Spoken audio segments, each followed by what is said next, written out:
ഇന്ന് നമുക്ക് ഇതുപോലെ പട്ടുപാവാടയ്ക്ക് ഉപയോഗിക്കാൻ പറ്റുന്ന ഒരു ടോപ്പ് സ്റ്റിച്ച് ചെയ്തതിൻ്റെ മെഷർമെൻറ്റും കാര്യങ്ങളും അതെങ്ങനെയാണ് കട്ട് ചെയ്തിട്ടുള്ളത് അതിൻ്റെ അളവുകളൊക്കെ എങ്ങനെയാണെന്നൊക്കെ നോക്കാം. കട്ടിങ്ങും സ്റ്റിച്ചിങ്ങും ഇതിൽ കാണിക്കണില്ല. സ്റ്റിച്ച് ചെയ്ത് കഴിഞ്ഞ ഡ്രസ്സിൻ്റെ മെഷർമെൻറ്റുകൾ അതെങ്ങനെയൊക്കെയാണ് കട്ട് ചെയ്യേണ്ടതെന്നുള്ളതൊക്കെയാണ് ഒന്ന് നമ്മൾ ഈ വീഡിയോയിൽ നോക്കുന്നത്.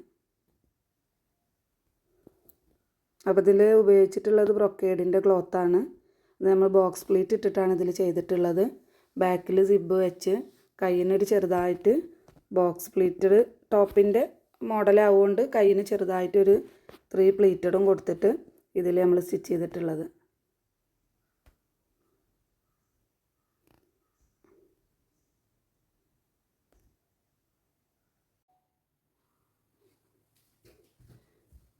നമുക്കിതുപോലുള്ള ഒരു ഓണത്തിൻ്റെ ഒരു സ്പെഷ്യൽ ഡ്രസ്സിൻ്റെ സ്റ്റിച്ചിങ് കട്ടിങ് എങ്ങനെയാണ് നോക്കാം.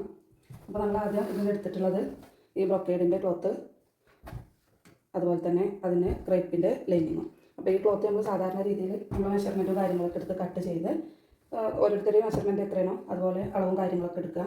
അതിന് ശേഷം നമ്മൾ യോക്ക് പാർട്ടും പിന്നെ അതിന് ശേഷം ഒരു സ്കേർട്ട് പാർട്ടും കൂടി ജോയിൻറ്റ് ചെയ്തിട്ട് പട്ടുപാവാടക്കുള്ള ഒരു ടോപ്പാണ് കേട്ടോ. അപ്പോൾ നമുക്കിതിൻ്റെ ഒരു 25 ലെങ്ത്ത് കൊടുത്തിട്ടുള്ളത്. 25 ലെങ്ത്ത് കൊടുത്തപ്പോൾ നമുക്ക് യോക്കിൻ്റെ എത്രയോ ലെങ്ത്ത് വേണ്ടത് ആ ലെങ്ത്ത് നമ്മൾ ടോട്ടൽ ലെങ്ത്തിൽ നിന്ന് കുറച്ചിട്ട് കട്ട് ചെയ്തെടുക്കുമ്പോൾ അതുപോലെ ആ ലെങ്ത്ത് എടുക്കാം.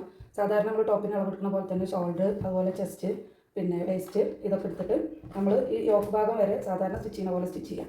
അതിൻ്റെ ശേഷം നമ്മൾ ഈ ബോക്സ് പ്ലീറ്റ് ആയിട്ടുള്ള പാർട്ട് ഇതിൽ ജോയിൻ ചെയ്ത് കൊടുക്കുകയാണ് ചെയ്യുന്നത്. അപ്പോൾ ഈ ബോക്സ് പ്ലീറ്റിൻ്റെ സ്കേർട്ട് പാർട്ട് സ്റ്റിച്ച് ചെയ്യാൻ വേണ്ടിയിട്ടുള്ള വീതി എങ്ങനെ എടുക്കണമെന്നുണ്ടെങ്കിൽ നമ്മൾ ഫുൾ ചെസ്റ്റ് ഉണ്ടല്ലോ, ഫുൾ ചെസ്റ്റ് എത്രയാണോ വരുന്നത് ആ ചെസ്റ്റ് പ്ലസ് അതിൻ്റെ പകുതി. അപ്പോൾ ഇതിൽ നമുക്ക് 18 വന്നിട്ടുള്ളത്. അപ്പോൾ 18 + 18 ഫുൾ ചെസ്റ്റ് ആയല്ലോ.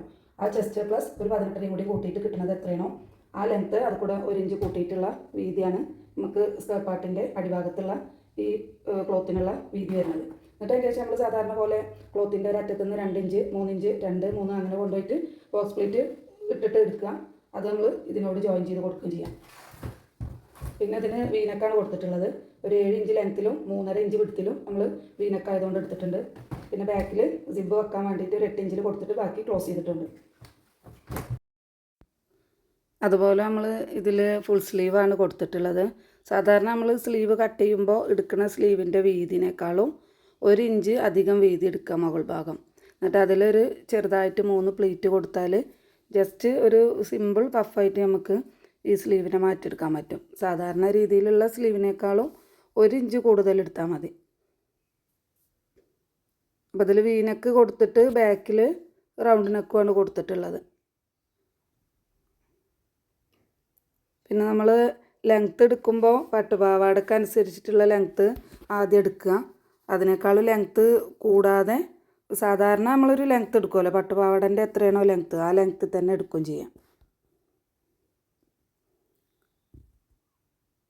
പിന്നെ സ്കേർട്ട് പാർട്ട് അതുപോലെ തന്നെ സ്കേർട്ട് പാർട്ടിൻ്റെ വീതി എടുക്കുമ്പോൾ കറക്റ്റ് നമ്മളിപ്പോൾ full chest plus half chest എന്ന് എടുക്കുന്ന മെഷർമെൻറ്റ് ഉണ്ടല്ലോ ആ അളവ് കുറച്ച് കുറഞ്ഞാലും കുഴപ്പമില്ല. സൈഡിൽ നമ്മൾ സീം അലവൻസ് ഇടുന്നുണ്ടല്ലോ അത് കുറച്ച് വീതി കുറയേ ചെയ്യുള്ളൂ. ഇതിൽ നമ്മൾ യോക്ക് പാർട്ട് നമുക്ക് 13-14 ഇഞ്ച് വരുന്നുണ്ട്. സ്കേർട്ട് പാർട്ട് ഒരു 11. ടോട്ടൽ ലെങ്ത്ത് വരുന്നത് 25-24.5 ഇഞ്ച് ലെങ്ത്താണ് വരുന്നത്. അപ്പോൾ നമുക്ക് സിമ്പിളായിട്ട് ഇത് സ്റ്റിച്ച് ചെയ്തെടുക്കാം. ഇതുപോലുള്ള ഒരുപാട് ഡ്രസ്സിൻ്റെ കട്ടിങ്ങും സ്റ്റിച്ചിങ്ങും നമ്മൾ ചെയ്തിട്ടുള്ളതുകൊണ്ടാണ് ഇതിൽ കട്ടിങ്ങും സ്റ്റിച്ചിങ്ങും കാണിക്കാത്തത്. മെഷർമെൻറ്റ് മാത്രം പറഞ്ഞ് പോയിട്ടുള്ളത് കേട്ടോ.